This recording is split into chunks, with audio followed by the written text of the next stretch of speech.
MS Dhoni గురించి కూడా ఇంత క్రిటిసైజ్ చేసి మాట్లాడతారని నేను అసలు అనుకోలే. ఒక చిన్న లీక్, అది నిజమో కాదో కూడా తెలుసుకోకుండా ఏది పడితే అది అనేస్తున్నారు. ఎంఎస్ ధోని యంగ్స్టర్ ప్లేస్లో నేను ఆడడం ఎందుకు అని ఫిట్గా ఉండి కూడా ఆడట్లేదు. So okay, it's a great thing. But fans ఏమంటున్నారంటే ఎంఎస్ ధోని ఈ సీజన్కి ముందే ఐపీఎల్ నుంచి రిటైర్ అవుదాం అనుకున్నాడు. సిఎస్కే మేనేజ్మెంట్ అతనికి డబ్బులు ఇస్తే ఆగిపోయిందంట. అరే, ఎంఎస్ ధోని ఇంకా వికెట్ కీపింగ్, ఇంకా బ్యాటింగ్లో ప్రాక్టీస్ సెషన్స్, పిఆర్, ఇంకా టికెట్స్ ఇంక్రీజ్ చేయడానికి వాడుతున్నాడంట. అరే ఏం మాట్లాడతారు? మీకు అసలు కొంచెం అన్న సెన్స్ ఉందా? ఎంఎస్ ధోని సిఎస్కేకి ఏం చేసిండో, ఎంఎస్ ధోని ఇండియా టీంకి ఏం చేసిండో నేను కాదు, ఎవరు చెప్పాల్సిన అవసరం లేదు.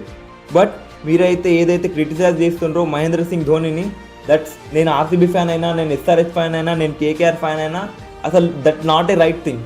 ఇంకోటి ఏంటంటే MS Dhoni definitely 2 or 3 matches ఈ సీజన్ సిఎస్కేకి పక్కా ఆడతాడు, ఇది పక్కా. అండ్ మీరేమంటారో చెప్పకుండా పర్లేదు, బట్ క్రిటిసైజ్ చేయడం అయితే నాట్ ఏ రైట్ థింగ్.